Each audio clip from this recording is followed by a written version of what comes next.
Good evening and welcome. You're watching Breaking Views with me, Sanket Upadhyay, the only show where we get you all the views so that you get the complete picture. Now, as far as Foxconn is concerned, there's a bitter battle going on between two states in the country, Gujarat as well as Maharashtra. You see, for the longest time, negotiations were on with Maharashtra. At that time, the Maharashtra Vikas Aghadi government was in power. But then, very recently, at the last minute, the entire investment went to Gujarat. Let's first put this story in perspective so that you understand what has happened, in case you have not followed it. So Maharashtra has lost a $22 billion project to Gujarat. What has happened is that on the 13th of September, Vedanta and Foxconn signed an MOU with Gujarat government to set up a semiconductor plant project. The company's talks with Maharashtra were, as Maharashtra says, almost final until a last minute change. Maharashtra was offering Vedanta and Foxconn 30% capital subsidy. Maharashtra government said their companies had finalized over 1,000 acres of land for the project. Shifting of the project has ignited a huge political storm. Now the biggest question is, why did the project shift from Maharashtra to Gujarat? Sources say that Gujarat offered a more lucrative land-based incentive than Maharashtra. And the opposition parties who were in government when this deal was being negotiated, they say that the Maharashtra government succumbed to the Prime Minister's demands. And the Maharashtra government says that the previous MVA government, which is the Aghadi government, did not extend enough incentives to the companies. That's why they went away. So this fight is on. Now, what are the benefits that Maharashtra lost out on? Let's quickly put them on screen. Here are those benefits. The project would have brought 26,200 crore rupees worth of SGST, which means the state GST. This entire investment was around 1.5 lakh crores. 80,000 to 1 lakh direct and indirect job opportunities, $21 billion direct investment, and $5 to $8 billion additional investment. The additional benefit for over 150 more companies in the value chain, creating 70,000 to 1 lakh more jobs. This is what Maharashtra lost out on. Now, what exactly did the Prime Minister say? Remember, what has happened is that this has led to a huge political fight in Maharashtra, where many of the Maharashtra Vikas Aghadi members, the previous government, are now criticizing the BJP Shinde government in Maharashtra. That what sort of a negotiation is this, that you could not take forward the negotiation and you lost to another state which you only rule. So a phone call happened between the Chief Minister of Maharashtra as well as the Prime Minister. Apparently the Prime Minister has promised better investment in Maharashtra. He says, this is what the State Industries Minister says, that the PM has promised Maharashtra equally strong or better investment. But you see, the point over here is that are we now seeing a huge political war over big businesses? If you look at Punjab, over there also there was this huge conversation about BMW, whether investment will happen or not. So the big question that we are asking is that, is this a political war over big businesses, states battling for big business? I would like to introduce our guests at this moment. Ashpreet Khadial, he is the spokesperson of the Congress Party. Jayant Mainkar, senior journalist from Maharashtra. PKD Nambiar, a political analyst. Thank you very much. Mr. Nambiar, let me begin with you first. You see investment going from one state to the other. Now, I can understand a political war and allegations that, an opposition ruled state did not get the investment and it went to a BJP ruled state. Here, the allegation is that you have robbed your one state of an investment and given it to another. And the fun fact is, you rule both. Well, this is the most interesting thing. That means we are talking about, so far we were talking about cooperative federalism. Today we are talking about competitive federalism. This is one of the finest and superb symbol. If as an entrepreneur, if you really ask me, this sets the benchmark for every state to become more and more competitive. who gets who can attract more and more business. It doesn't matter which party is ruling, because we are, at the end of the day, when it comes to business economy, it's all about the India and every state. I think both the states, whether it is Maharashtra or Gujarat, they both are highly competitive states in all aspects. They both are very, very economic friendly or a business friendly states. No, the allegation over here is, and we'll be speaking to former Maharashtra Chief Minister and also former Minister in the Maharashtra Vikas Aghadi government, who both seem to allege that the reason why this happened, Arshdeep, is because the Prime Minister or the central government intervened, and because there is a Gujarat election, that's why investment was prioritized in Gujarat. Ashpreet Khadial, do you feel that this is a valid criticism? Definitely, without an ounce of doubt. See, there is no ambiguity about the fact that the priorities of the BJP are very clear. It is not welfare over elections over votes, it is the other way around. They would rather prefer elections as a priority, votes as a priority, way over development, and way over welfare of the people. And everybody knows it for a fact. Everybody in Maharashtra knows it for a fact that we had worked really hard for it. The Vikas Aghadi government had done a lot of hard work in order to get this deal. And the moment even the Karnataka was Foxconn is already there. May I just complete? So see, the new government left no stone unturned to do away with this deal. There had, so much done about it. No, but then their allegation is you did not offer enough incentives. The Congress, NCP and Shiv Sena government never offered enough incentive for this company to stay. See, I think it is a testimony. I think it is a categoric testimony. The Vedanta it is has a clear testimony that the BJP has led one by one, please, gentlemen, one by one. For Maharashtra, thank you. See, number one, from this, it is evident that the new government has let go of a big, great deal that was for Maharashtra. It could have, brought in so much of employment. It could have brought in so much of, money to the state. And all of that has now shifted away to Gujarat just because there are elections coming. So it is a clear-cut failure of the new government that they could not get it in Maharashtra. Okay, Jayant Menkar, where do you stand on this issue? Do you feel that politically this also puts on the back foot? One moment, Mr. Nambiar. Mr. Menkar, do you feel politically this also puts on the back foot Shinde's government and Fadnavis's government?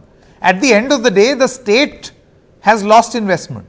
I mean, if this is great for Gujarati Asmita, what does this mean for Marathi Asmita? Sanket, I feel that always in last 8 years, this particular allegation has been made against our Prime Minister Narendra Modi, that on many occasions it is felt by opposition that he is acting not as India's Prime Minister, but as the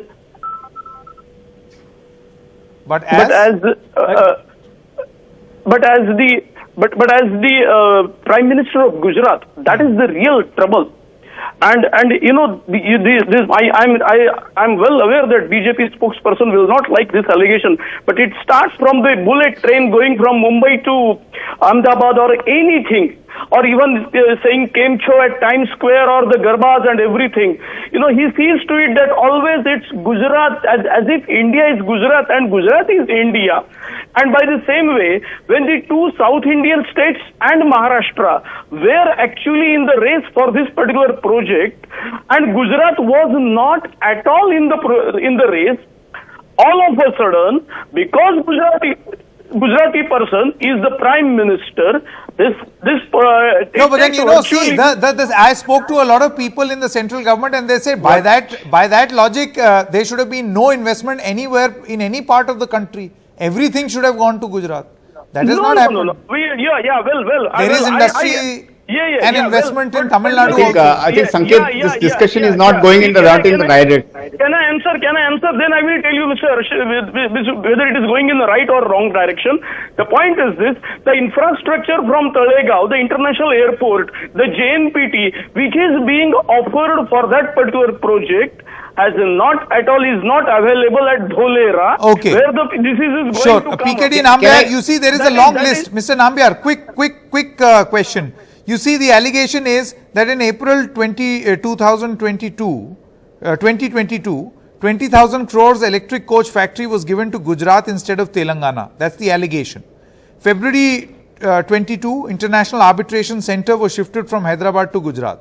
July 2021, the NHA allocated maximum funds to Gujarat under various health schemes. These are allegations from the opposition. How do you respond? Can I just quickly tell you that the truth about first and foremost, this project is not to be politicized. It's a semiconductor project of such a large one. It's so much of importance for the country.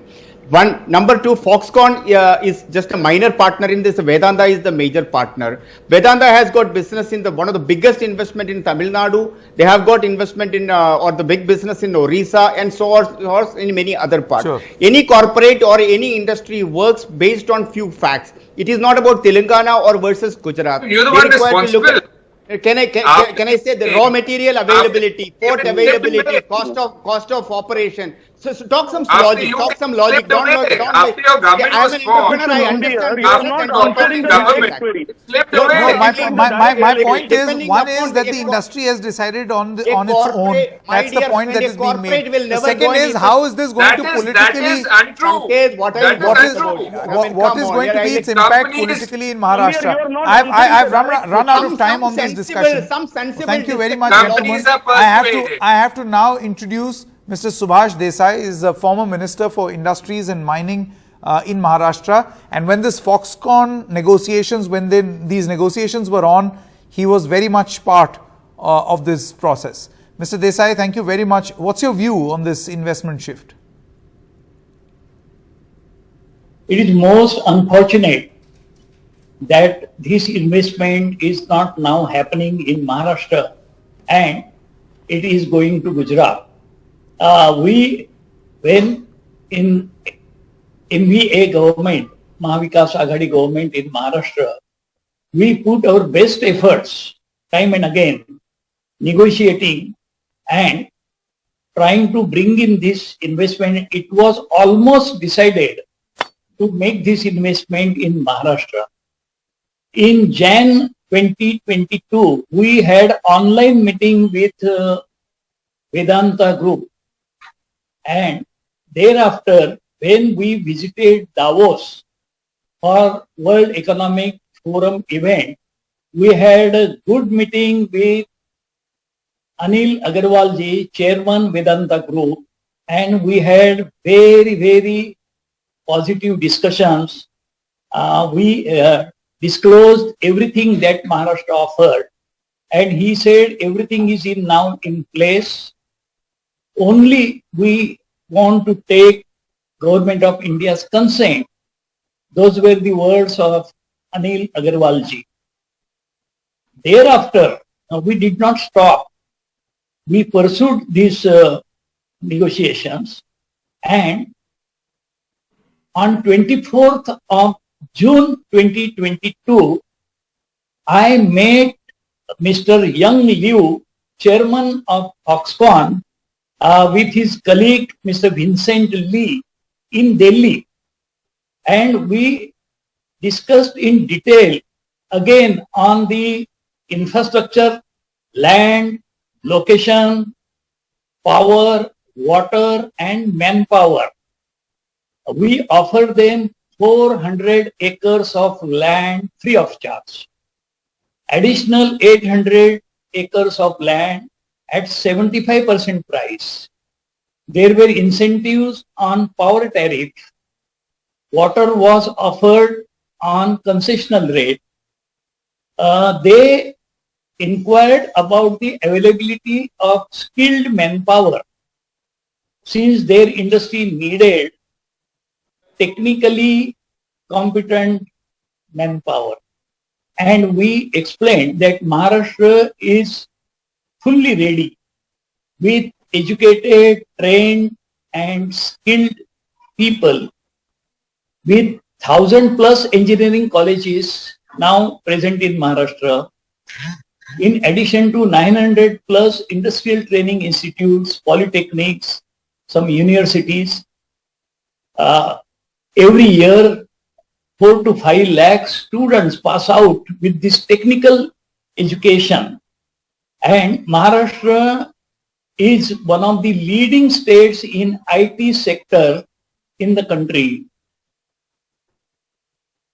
Cities like Mumbai, Pune, they are host to many electronics and IT parks, and they find it very easy to recruit young people capable of working in electronics and IT sector.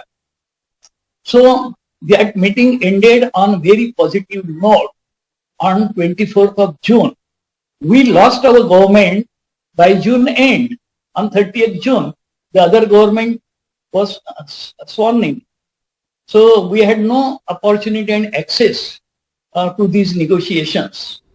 Yes. We tried our best, and the deal was almost closed.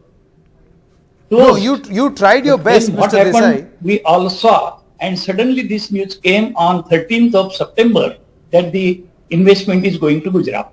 Yes, while you say that, Mr. Desai, just a short while ago, you suggested that the company wanted the central government's consent.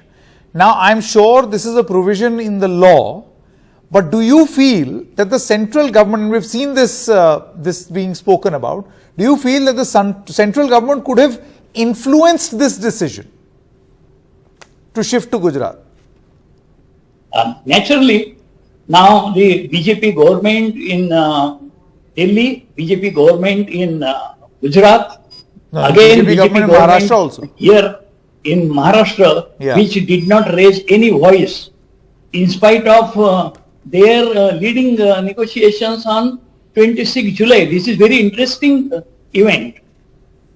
One must know, on 26th of July, this new government headed by Chief Minister Eknath Shinde and Deputy Chief Minister Mr. Devendra Fadnavis, the delegation of Foxconn and Vedanta partnership met these two gentlemen, leaders of the state, and thereafter a press release was released from the government of Maharashtra announcing that 1,69,000 crore worth investment is now coming to Maharashtra with 2 lakh job opportunities.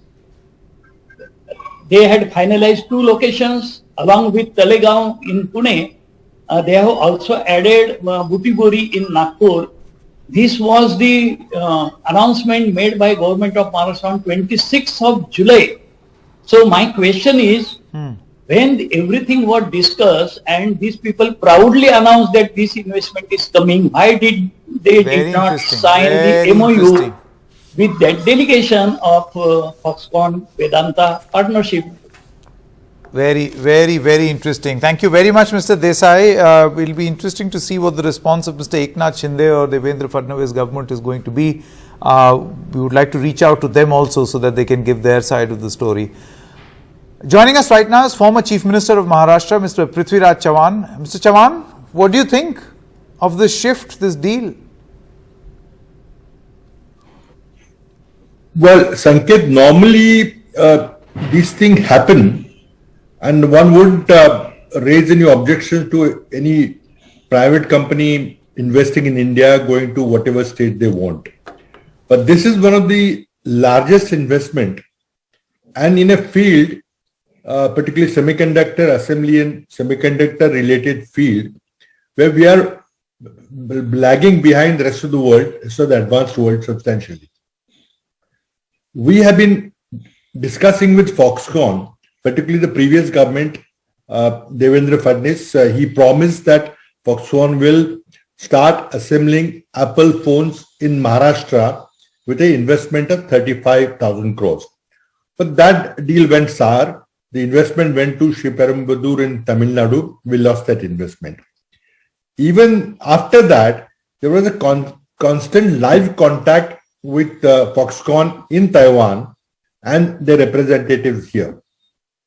Now, after Government of India announced the PLI scheme, the productivity linked incentive scheme, there's a lot of interest in international high-tech companies to come and invest in India. And of course, they bargained for a lot of benefits from the state governments, a lot of cash incentives, incentives in terms of land, electricity, water, and everything. Now, after a prolonged discussion, this particular deal, where Foxconn was coming with an Indian company, Vedanta, so this Vedanta-Foxconn company was seriously looking at 3 possible locations. First was Maharashtra, second was Telangana, third was Karnataka. Gujarat was nowhere in the picture. And there was a live contact again. The industry minister of Maharashtra went to Delhi. There's a presentation. Officers of Maharashtra went to Taiwan, met the top leadership of Foxconn. And whatever Foxconn wanted within the parameters of possibility, both India, Government of India and Maharashtra gave them the facilities. We gave them land in Talegaon. And the total package size of what Maharashtra government is offering was, I understand, was something close to 38,000 crores. This is the total investment of 1,54,000 crore. Now, officers of Foxconn, everybody who's involved in the deal said that, look, we have more or less finalized. The project is coming to Talegaon in Maharashtra. But then the government changed, the new government came, and suddenly the whole thing slowed down. The cabinet note, which had to be brought to the cabinet to approve, formally approve the concessions that Maharashtra government was giving, huge concessions, that note was ready. But maybe because of the change of government, maybe because uncertainty over Supreme Court decision, all that, or maybe because there was something else, the cabinet note never came to the cabinet and it was never approved. In the meanwhile, some things moved in Delhi. Informally, we've been told what happened, but I can't share that because a lot of senior officers have told us some of the things. The central government intervened, saying that if you really want this productivity-linked incentive, PLI incentive, then you will have to go to Gujarat, period. Virtually with a gun to the head, the company, Mr. Agarwal of Vedanta particularly, and Foxconn was told that we'll only approve this project and give the incentive that we have promised if you go to Gujarat. And overnight, without any inkling that Gujarat was also in the race, the decision was announced that the project is going to Gujarat. Now we are back into the license permit Raj.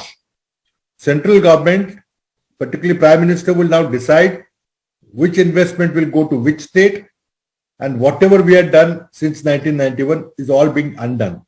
Now, after there's a huge furor in Maharashtra, then apparently there was a phone call between Prime Minister and the leadership in Maharashtra here, and Prime Minister assured them, okay, next investment we'll give it to you in Maharashtra. Who is it to give? After all, any foreign investor will go to the place that he chooses, that he finds is the best location for his type of company. But now Prime Minister will decide which investment will go where. Now they are trying to assuage Maharashtra, saying, no, another investment from Foxconn will come to Maharashtra. Now we are back in the days of license permit Raj again. I don't remember any previous Prime Minister who had been so partial to his own state, trying to bring big projects, big investment, foreign investment. It is very unfortunate. And I think what I said in the morning, that this is the price that we're paying for a double-engine Sarkar in Maharashtra. Because whenever Prime Minister Modi makes a request in favor of Gujarat against Maharashtra, our leadership, BJP leadership, is not able to say anything. This was not the first instance. I'll tell you 3 instances.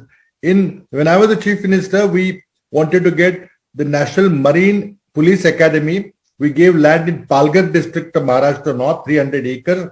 Mr. Shinde was the Home Minister. He approved the investment. Moment there was a change of government, that project was hijacked to Dwarka. The biggest scam, I call it a scam, was the International Financial Services Center, which naturally should have come to Mumbai. It was all the preparation was being done to Mumbai. Suddenly, it was taken to Gujarat to gift city. Now, all the legislation and everything to make that investment in gift city is all going on now. But then they suddenly realized that there are no international flights coming into Ahmedabad. So what will people who are coming, international people who are come to Ahmedabad to gift city, what will they do? So they think of this bullet train idea, that the bullet train is to be, it is connect the Mumbai with Ahmedabad. And that project is going on. They signed the bullet train project with late Prime Minister Shinzo Abe just before Gujarat election and just before Japanese election. The project was to 1,10,000 crore project was sanctioned. Now, I'd like to ask people in Maharashtra, Mr. Devendra Fadnavis, has anybody from Maharashtra, any business entity, any industrialist, anybody, has he asked for a bullet train going from Mumbai to Ahmedabad? What benefit does it bring to? Nobody was asked. He was just told, ordered, okay, this is going to come. And Maharashtra is now going to be saddled with a 45% loan on the project. And what benefit do we get? So this is kind of now the Foxconn contribution.